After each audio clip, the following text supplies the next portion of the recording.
আল্লাহ রাব্বুল আলামিন আদম আলাইহিস সালাতু ওয়াস সালাম এবং মা হাওয়াকে সৃষ্টির পরে আল্লাহ তাআলা বলেন, হে আদম, তুমি তোমার স্ত্রীকে নিয়ে জান্নাতের ভিতরে বসবাস করো।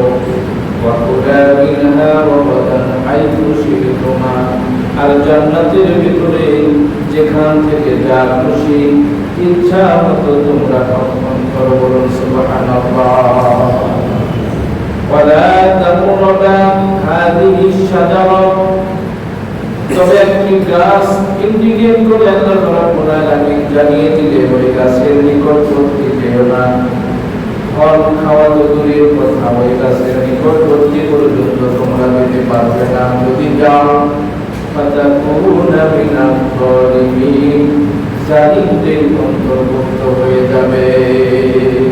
সুতরাং নিষিদ্ধ গাছটি কি ছিল? আল্লাহ রাব্বুল আলামিন তা বলেন নাই গাছটি কি ছিল। মুফাসসিরিনে কিরামরা লিখেছেন গাছটি ছিল খেজুরের গাছ, কেউ বলেছেন আঙ্গুরের গাছ, কেউ বলেছেন ডুমুরের গাছ।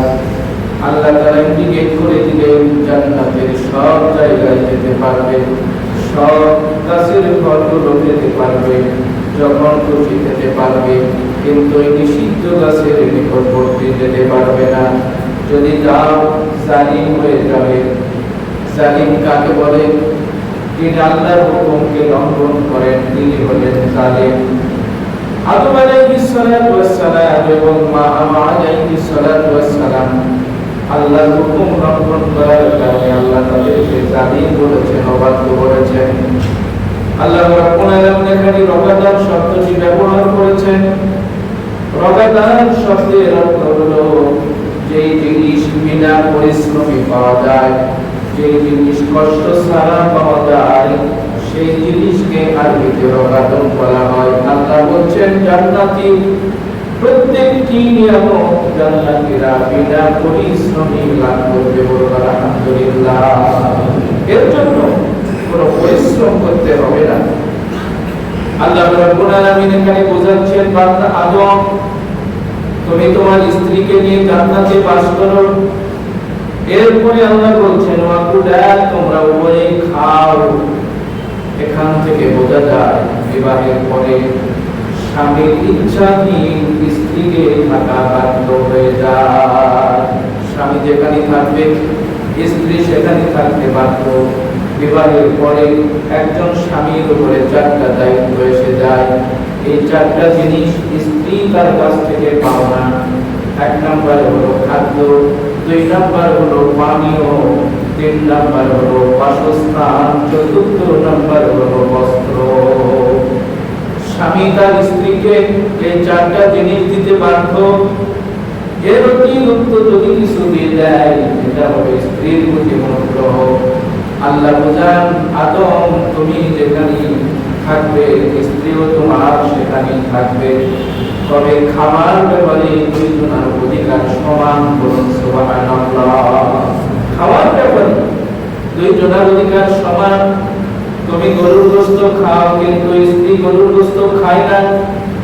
ইসলাম বলে তোমার স্ত্রীকে তুমি ওই পরিমাণ, ওই মূল্যে, ওই ধরনের মানসম্মত খাবার স্ত্রীর জন্য তুমি পরিবেশন করবে।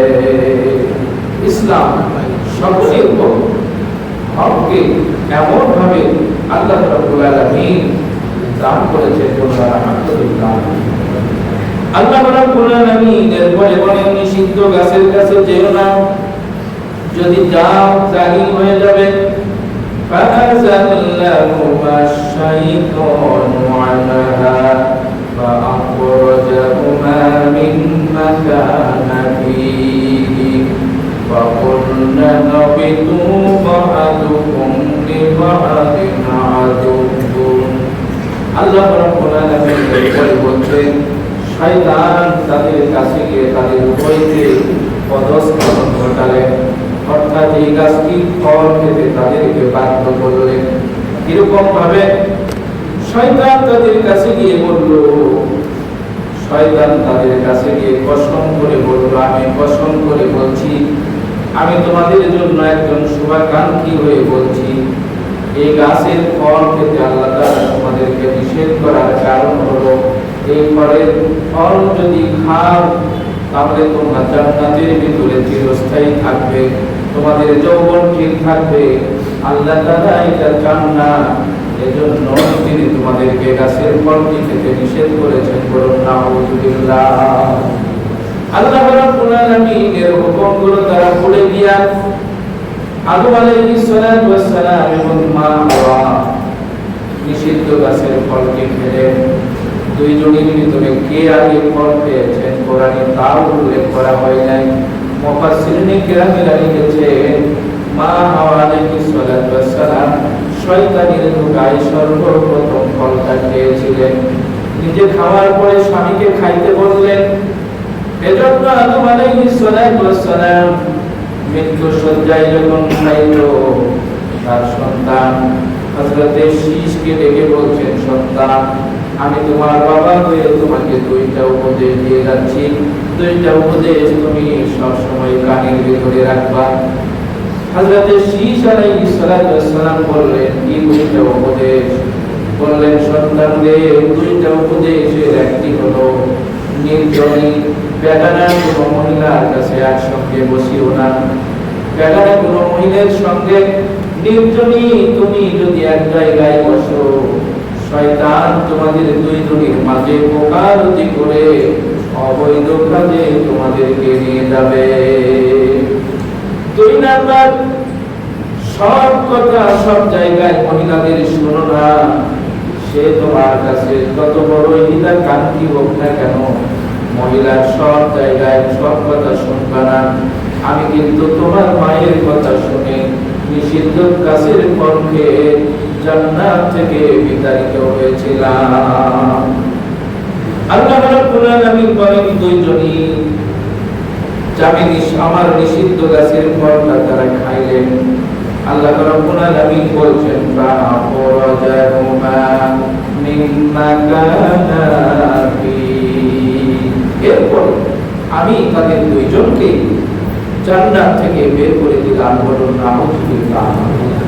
সঙ্গে সঙ্গে জানিয়ে দিলাম, তোমরা একজন অপরজনের শত্রু, অর্থাৎ কিয়ামত পর্যন্ত শয়তান তোমাদের শত্রু হিসাবে দুনিয়াতে গণ্য থাকবে। এরপরে আমি বললাম, কুল্লুনাবিতু বা'দুকুম লিবা'দিন আদুওয়া। আল্লাহ বলছেন, জান্নাত থেকে আমি দুইজনকে নামায়া দিলাম, দুইজনকে জমিনে নামায়া দিলাম। মুহাদ্দিসিনে কিরামেরা লিখেছেন, দুইজনে কাকে কোথায় প্রেরণ করা হয়েছিল কোরআন তা বলে নাই, সহিহ হাদিসের ভিতরে তা উল্লেখ নাই। তবে আমাদের সমাজের ভিতরে একটা কথা প্রচলন রয়েছে, আদম আলাইহিস সালাতু ওয়াস সালামকে আল্লাহ তাআলা সিংহলে শ্রীলঙ্কায় পাঠিয়েছিলেন, মা হাওয়া আলাইহিস সালাতু ওয়াস সালামকে জেদ্দায় পাঠিয়ে দিয়েছিলেন। দুইজন দীর্ঘদিন কান্নার পরে আরাফাতের ময়দানে উপস্থিত হয়েছিলেন। আরাফাত শব্দের অর্থ হলো পরিচিত, এই জন্য আরাফাতের নামকরণ করা হয়েছে আরাফাত। কিন্তু এই রিওয়ায়াতটা সহিহ কোনো কিতাবের, হাদিসের, কোরআনের কোনো জায়গায় নাই।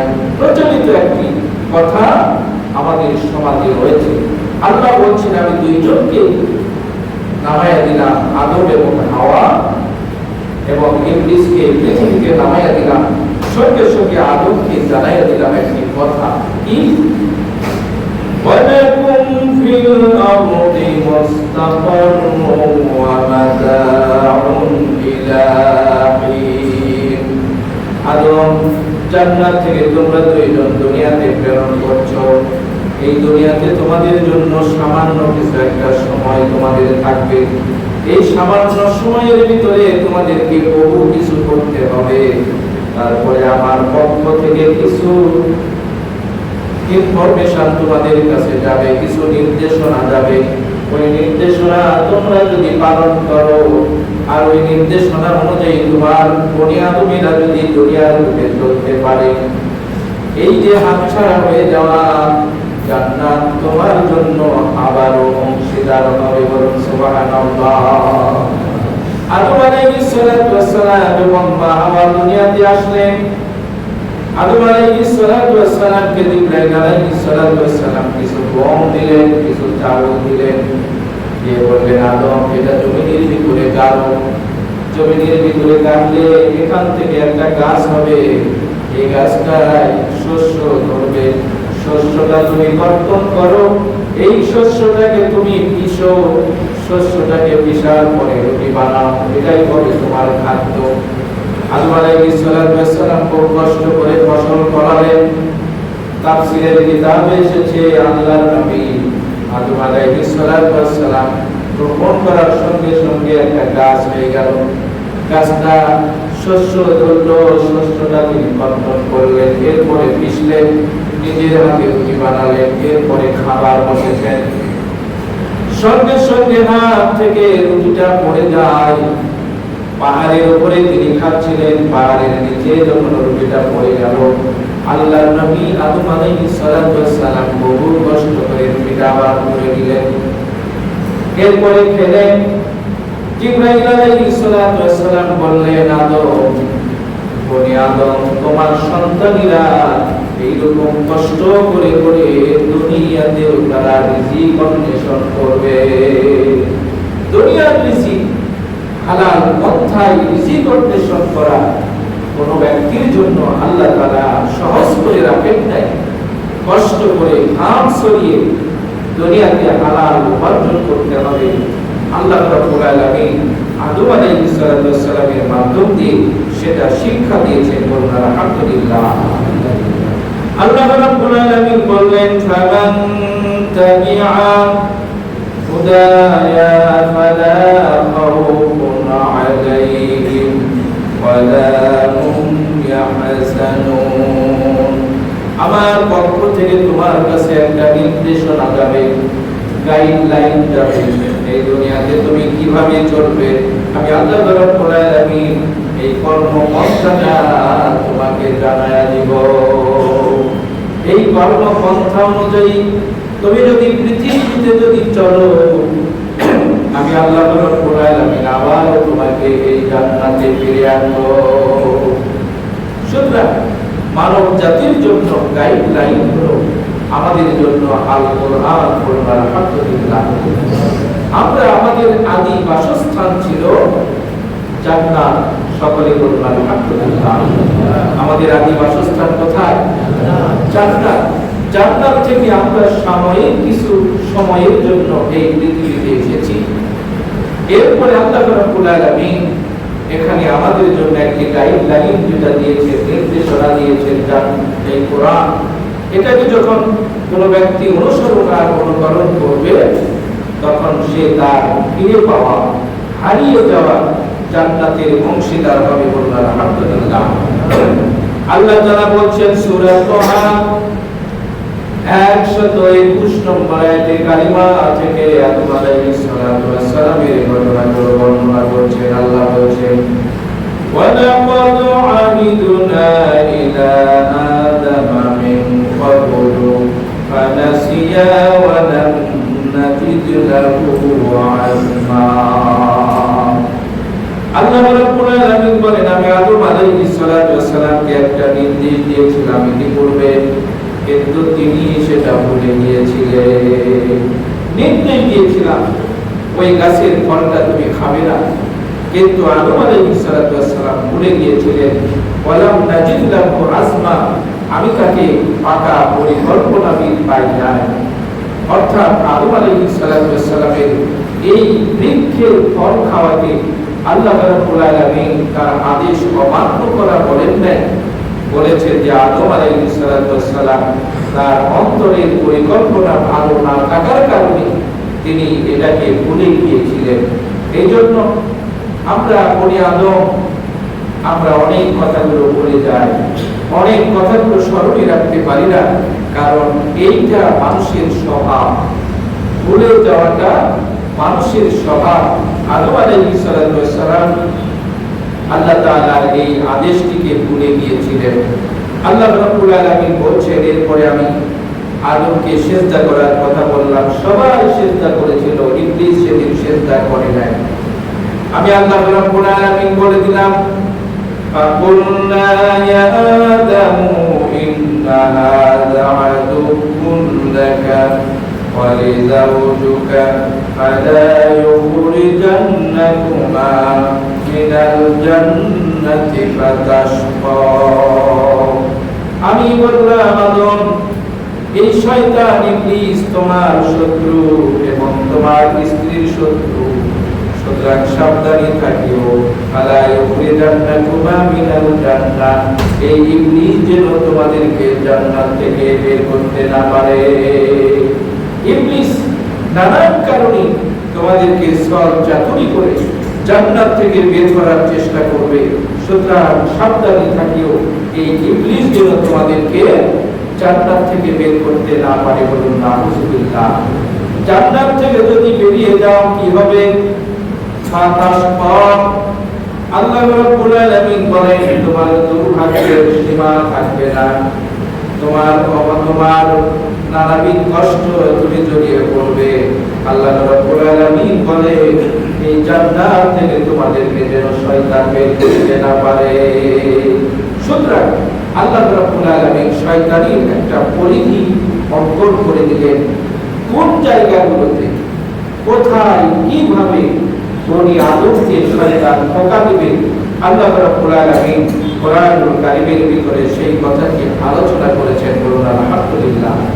আল্লাহ বলছেন ওয়াস্তাফজিজ মান ইসতাতা'তা মিনহুম বিসাউতিক। হে ইবলিস, তাদের ভিতর থেকে বনি আদমের ভিতর থেকে যারা তোমার অনুসরণ আর অনুকরণ করবে, বিভিন্ন আওয়াজ দিয়ে তুমি তাদেরকে পথভ্রষ্ট করো। বিভিন্ন আওয়াজ দিয়ে এই বনি আদমকে তুমি পথভ্রষ্ট করো। বিভিন্ন আওয়াজ কি?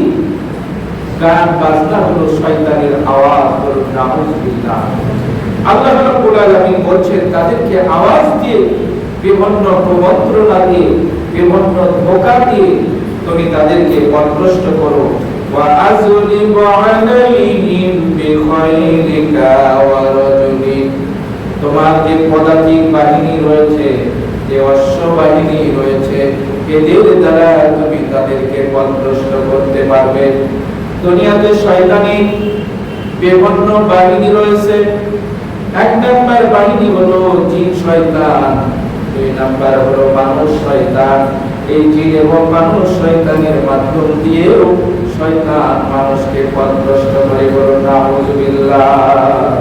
বিভিন্ন বাহিনী দিয়ে তাদেরকে পথভ্রষ্ট করা হয়। আল্লাহ রাব্বুল আলামিন শয়তানকে এই সকল কৌশলগুলো অবলম্বন করার কিছু মাধ্যম তাদেরকে দিয়েছেন। আল্লাহ তাআলা এরপরে বলছেন শয়তানাদি দ্বারা এবং ওয়াশারিকিহিম আমওয়ালাহুম ওয়া আওলাদুহুম, সন্তান সন্ততি এবং ধন সম্পদের মাধ্যম দিয়ে তুমি তাদেরকে পথভ্রষ্ট করো। সন্তানের মাধ্যম দিয়ে কিরকম? সন্তান যদি যদি শিক্ষা না দেন, এই সন্তান বহুজনকে জাহান্নামে নিয়ে যাওয়ার কারণ হয়ে যায়। ব্যভিচারের মাধ্যম দিয়ে সন্তানকে যদি সঠিকভাবে যদি পয়দা না করে জন্ম না দেন, এজন্য রাসূলুল্লাহ সাল্লাল্লাহু আলাইহি ওয়াসাল্লাম শিক্ষা দিয়েছেন স্বামী স্ত্রী যখন বৈধ মেলামেশা করবে, নবীজি একটা দোয়া আমাদেরকে শিখাইয়া দিয়েছেন। এই দোয়া যখন বলে কোন স্বামী স্ত্রী যখন বৈধ মেলামেশার মাধ্যম দিয়ে সন্তান দুনিয়াতে আসে, এই সন্তানকে শয়তান ধোঁকা দিতে পারে না। বলুন সুবহানাল্লাহ। আল্লাহ বলছেন সন্তানের মাধ্যম দিয়া, ধন সম্পদের মাধ্যম দিয়া তুমি মানুষকে ধোঁকা দিতে পারবে। সম্পদ দিয়ে কেমন করে আমাদেরকে শয়তান ধোঁকা দেয়? হালাল উপার্জন বাদ দিয়া হারাম ভাবে সম্পদ আহরণ করলেন, যে সম্পদ জাহান্নামে যাওয়ার আপনার জন্য কারণ হবে। সুদ খেলেন, ঘুষ খেলেন, অবৈধভাবে অন্যের হক মেরে দিয়া সম্পদের পাহাড় করলেন, শয়তান মানুষকে এইভাবে জাহান্নামে নিয়ে যাবে। বলুন নাউযুবিল্লাহ। এরপরে আল্লাহ তাআলা বলছেন ওয়া আদহুম, হে শয়তান তুমি বনি আদমকে মিথ্যা প্রতিশ্রুতি দিতে পারবা। শয়তান অনেকের ভিতরে এই প্রতিশ্রুতি দেয়, এই অঙ্গীকার তাদের কাছে গিয়ে করে এত তাড়াতাড়ি নামাজ পড়ে কি হবে, বয়স তো এখন অনেক রয়েছে, বলুন নাউযুবিল্লাহ। শয়তান অনেক মানুষকে ধোঁকা দেয়, আখিরাত বলতে কিছুই নাই, দুনিয়াতে যে কয়দিন আসো খাও দাও আর ফুর্তি করো। অনেককে গুনাহ করার পরে শয়তান ধোঁকা দেয়, গুনাহ করেছো, গুনাহ করতে থাকো, একদিন গুনাহ আল্লাহ তাআলার কাছে মাপ চাইলে আল্লাহ তাআলা তোমার জীবনের সব গুনাহ মাফ করে দিবেন। কিন্তু তওবা ছাড়াই অনেক ব্যক্তি দুনিয়া থেকে বিদায় নিয়ে চলে যায়, বলুন নাউযুবিল্লাহ। আল্লাহ রাব্বুল আলামিন আদম আলাইহিস সালাতু ওয়াস সালামকে বললেন ফাতাশকা, জান্নাত থেকে যদি বের হয়ে যাও দুনিয়াতে গেলে তোমাকে কষ্ট করতে হবে। আদম আলাইহিস সালাতু ওয়াস সালামের পেশা ছিল কৃষি পেশা, তিনি কৃষি কাজ করে এই পৃথিবীতে জীবিকা নির্বাহ করতেন। এমন কোন নবী ছিল না যার বৈধ কোনো পেশা ছিল না, আলহামদুলিল্লাহ। আল্লাহ বলছেন আদম, শয়তান বিভ্রান্তভাবে ধোঁকা দিয়ে তোমাকে জান্নাত থেকে বিতাড়িত করবে। বনি আদমের জন্য আমাদের জন্য শিক্ষণীয় বিষয় হলো দুনিয়ার এই সামান্য জীবনে শয়তান বিভ্রান্তভাবে ধোঁকা দিয়ে আমাদেরকেও জান্নাত থেকে বঞ্চিত করতে চায়, বলুন নাউযুবিল্লাহ। আল্লাহ তাআলা বলছেন জান্নাতের কিছু বর্ণনা আল্লাহ রাব্বুল আলামিন দিচ্ছেন আদম আলাইহিস সালাতু ওয়াস সালামের কাছে। ইন্না লাকা আল্লা তাজুআ ফিহা ওয়া লা তা'রা, জান্নাত এমন একটা জায়গা যে জায়গায় ক্ষুধা লাগবে না, যে জায়গায় কোনো মানুষ উলঙ্গ হবে না। জান্নাতের ভিতরে একজন ব্যক্তি লজ্জাস্থানগুলো আল্লাহ রাব্বুল আলামিন ঢেকে দিবে। সুতরাং এই পৃথিবীতে যে সকল নারী এবং পুরুষ উলঙ্গ হয়ে চলাফেরা করে, যে সকল নারীরা পোশাক পরার পরে উলঙ্গের মতো থাকে, তাদের দেহগুলো পুরুষের কাছে প্রদর্শনী দেখায়, এরা আসলে মানুষ নয়, এরা হলো শয়তান, বলুন নাউযুবিল্লাহ। আল্লাহ তাআলা বলছেন আদম, জান্নাতের ভিতরে ক্ষুধা লাগবে না, জান্নাতের ভিতরে তুমি উলঙ্গ হবে না। ওয়া আন্নাকা লা তাসমাউ ফিহা ওয়া লা তাযহা, জান্নাতের ভিতরে তোমার কোনো তৃষ্ণাও লাগবে না, জান্নাতের ভিতরে কোনো রোদ থাকবে না, বলুন সুবহানাল্লাহ। পানি প্রচন্ড রোদ, এই রোদের ভিতরে কোন মানুষ যখন কাজকর্ম করে হাঁপিয়ে যায়, চলাফেরা করে হাঁপিয়ে যায়, একজন মানুষের জন্য এটা কষ্টদায়ক হয়ে যায়। আল্লাহ তাআলা বলছেন জান্নাতের ভিতরে তৃষ্ণা লাগবে না, জান্নাতের ভিতরে ক্ষুধা থাকবে না, জান্নাতের ভিতরে কোনো উলঙ্গ মানুষ থাকবে না, জান্নাতের ভিতরে কোনো রোদে কোনো ব্যক্তি প্রখরতার কারণে তার চেহারা কখনো মলিন হয়ে যাবে না, বলুন আলহামদুলিল্লাহ। আল্লাহ রাব্বুল আলামিন ক্ষুধার কথা বলেছেন। আমরা সকলেই জানি তৃষ্ণা লাগলে পানি খুব মজা লাগে, ক্ষুধা লাগলে খাবার খুব আরামদায়ক লাগে। খাবার যতই খারাপ হোক না কেন, ক্ষুধা যখন লাগে ওই ক্ষুধার চোটে খাবারটা একজন ব্যক্তির কাছে খুব স্বাদ লাগে। আল্লাহ রাব্বুল আলামিন বলেছেন জান্নাতের ভিতরে ক্ষুধা থাকবে না, তৃষ্ণা থাকবে না, তাহলে খাবার তো কোনো মজাই থাকবে না। না, জান্নাতের ভিতরে তৃষ্ণা না থাকলেও ক্ষুধা না থাকলেও একজন ব্যক্তি শুধু ঢেকুর দিবে, আল্লাহ রাব্বুল আলামিন তার পেটের খাবারগুলো হজম করে দিবেন, বলুন সুবহানাল্লাহ। আবার একজন ব্যক্তি খাবার চাবে, তার সামনে খাবারগুলো হাজির হয়ে যাবে। দুনিয়ার খাবারগুলো হাত দিয়ে চাইতে হয়, চোখ দিয়ে ইশারা করতে হয়, এরপরে খাবার আসে। জান্নাতের ভিতরে একজন জান্নাতি মানুষ শুধুমাত্র কেবলমাত্র মনে মনে পরিকল্পনা করবে আমি গোশতের পোনা খাবো, পাখির গোশত খাবো, সঙ্গে সঙ্গে আল্লাহ তাআলা ওই খাবারটা তার সামনে পরিবেশন করবেন, বলুন আলহামদুলিল্লাহ। পরিবেশন করবেন আল্লাহ তাআলা জান্নাতের এই বর্ণনাগুলো দিয়ে আদম এবং হাওয়া আলাইহিস সালাতু ওয়াস সালামকে জান্নাতের ভিতরে রেখে দিলেন। আল্লাহ এরপরে বলছেন فوسوس إليه الشيطان قال يا آدم هل أدلك على شجرة الخلد وملك لا يبلى আল্লাহ রাব্বুল আলামিন বলছেন শয়তান উভয়কে প্রচিত করলো, ওয়াসওয়াসা দিল, আদমকে বলল হে আদম এমন একটা গাছের নাম কি তোমাকে বলবো যেই গাছের ফলটি খেলে তুমি 25 বছরের যুবকের মতো হয়ে যাবে, যেই ফলটি খেলে তুমি বিরাট একটা রাজত্ব পেয়ে যাবে, এমন একটা জায়গার কথা কি আমি তোমাকে বলবো। ফাআকালা মিনহা শয়তানের এই ধোঁকায় পড়ে আদম এবং হাওয়া আলাইহিস সালাতু ওয়াস সালাম গাছের ফলটা খেয়ে নিলেন। পরিশেষে পরিণতিটা কি হলো? ফাবাদাতুলাহুমা সাওআতুহুমা ওয়া তাফিরা ইয়াখসিফানি আলাইহিমা ওয়া রাবিন জান্নাহ।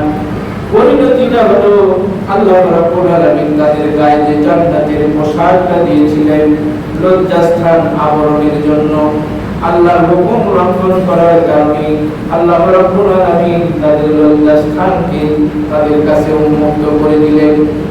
একে অপরজনের লজ্জাস্থান থেকে দেখে তারা লজ্জা পেয়ে গেলেন, শরম পেয়ে গেলেন। আল্লাহ তাআলা বলছেন এরপরে জান্নাতের পোশাক তাদের জন্য দিলাম, জান্নাতের একটা গাছের পাতা দিয়ে তারা লজ্জাস্থানগুলো ঢাকলেন। বললেন আলহামদুলিল্লাহ। কেউ কেউ বলেছেন জান্নাতের পাতা দিয়ে তারা লজ্জাস্থানগুলো ঢাকতে গিয়া আদম আলাইহিস সালাতু ওয়াস সালাম পাতা নিয়েছিলেন 5টা, হাওয়া আলাইহিস সালাতু ওয়াস সালাম 3টা, হাওয়া আলাইহিস সালাতু ওয়াস সালাম নিয়েছিলেন 5টা। এজন্য দুনিয়াতে কোনো মানুষ যখন মারা যায় কাফনের কাপড় মহিলাদের জন্য 5 এবং পুরুষের জন্য দেওয়া হয় 3। বলুন আলহামদুলিল্লাহ। আল্লাহ রাব্বুল আলামিন মৃত্যুর সময় একজন মহিলার আবরণ যেন ভালোভাবে থাকে এজন্য তার পোশাকগুলো বাড়িয়ে দেওয়া হয়েছে। মহিলাদের পুরুষের জন্য সতর থাকার জন্য 3টা কাপড় যথেষ্ট। ওলামায়ে কেরামগণ বলেন কোন মানুষ যখন দুনিয়া থেকে বিদায় নিয়ে চলে যায় তার সম্পদ থেকে সর্বপ্রথম 3টা হক আদায় করো। কয়টা হক? 4টা হক আদায় করতে হবে। 4টা হক আদায় করো। প্রথম নাম্বার তার সম্পদ থেকে তার কাপড় দাপনের ব্যবস্থা করবে। কাপড় দাপনের ব্যবস্থা করতে গিয়ে অপচয় করা যাবে না, কার্পণ্য করা যাবে না। খুব ধনী মানুষ বগুড়ার ভিতরে শ্রেষ্ঠ ধনী, টাকা পয়সার অভাব নাই, ভালো কাপড় দাও, দামি কাপড় দিয়ে তাকে কাপড় দাপন করো। ইসলাম বলে না সব সাধারণ মানুষের জন্য যেমন পোশাক ধনীদের জন্য ওই রকম পোশাক দিয়ে তাকে দুনিয়া থেকে বিদায় করো। টাকা যদি বেশি লাগাও, কাপড় যদি দামি দাও, অপচয় হবে। মহিলাদের জন্য 5, পুরুষের জন্য 3, এর চাইতে যদি কম দাও তাহলে এটা কার্পণ্য হবে। সুতরাং মধ্যম পন্থায় মাধ্যম দিয়া তাকে দুনিয়া থেকে বিদায় করে দাও। 2 নাম্বার তার অবশিষ্ট সম্পদ থেকে তার ঋণগুলো পরিশোধ করো। ঋণ এমন একটা জিনিস কোনো মানুষ দুনিয়া থেকে বিদায় নিয়ে চলে যাওয়ার পরে তার যদি ঋণটা পরিশোধ করে না যায়, তার উত্তরাধিকারী ব্যক্তিরা যদি ঋণ পরিশোধ না করে, কিয়ামতের দিন টাকা থাকবে না, পয়সা থাকবে না, তার নেকিগুলো দিয়ে আল্লাহর বান্দার ঋণ পরিশোধ করা হবে। সুতরাং কোটি কোটি টাকা মালিক হওয়ার পরেও তার পাহাড় সমান পরিমাণ নেকি থাকার পরেও এই হকগুলো আদায় না করার কারণে, ঋণগুলো পরিশোধ না করার কারণে তার নেকি দিয়া তার এই ঋণগুলো কিয়ামতের দিন পরিশোধ করা হবে।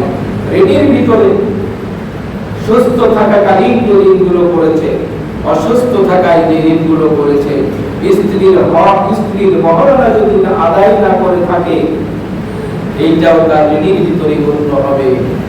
সুতরাং বিয়ের সময় মহরণা ইচ্ছা মতো বাঁধে 5,05,393 টাকা।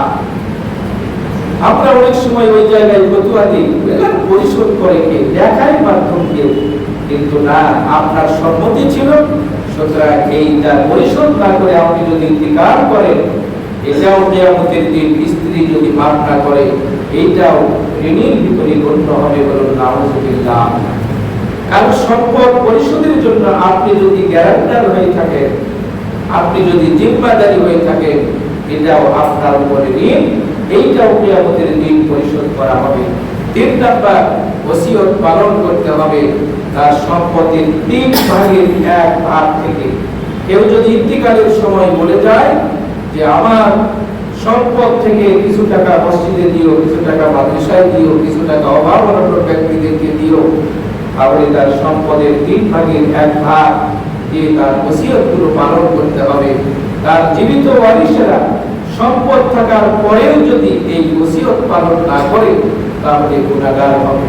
কোনো ব্যক্তি যদি এমনটি বলে যায় আমার ইন্তিকালের পরে সব সম্পদ মসজিদ মাদ্রাসায় দিয়ে দিও, সে যদি স্বেচ্ছায় বলে, জ্ঞানী থাকা অবস্থায় যদি বলে, রাগ করেও যদি বলে, তবু তার সম্পদ, সব সম্পদ মসজিদ মাদ্রাসায় দেওয়া যাবে না, 1/3 বেশি দেওয়া যাবে না, 1 ভাগ আর ওসিয়ত পালন হবে, 2 ভাগ তার ওয়ারিসেরা পাবে। ইসলাম সকলের হককে অগ্রগণ্য দান করেছেন, বলুন আলহামদুলিল্লাহ। নাম্বার 4, এই 3টি পালনের পরে কোন সম্পদ যদি তার থেকে থাকে, এইটা কোরআন এবং হাদিস অনুযায়ী তার উত্তরাধিকারীদের মাঝে বন্টন করতে হবে। আল্লাহ রাব্বুল আলামিন আমাদের সকলকে যে আলোচনা করা হলো, এই আলোচনাগুলো পালন করার তৌফিক দান করুন, আমিন।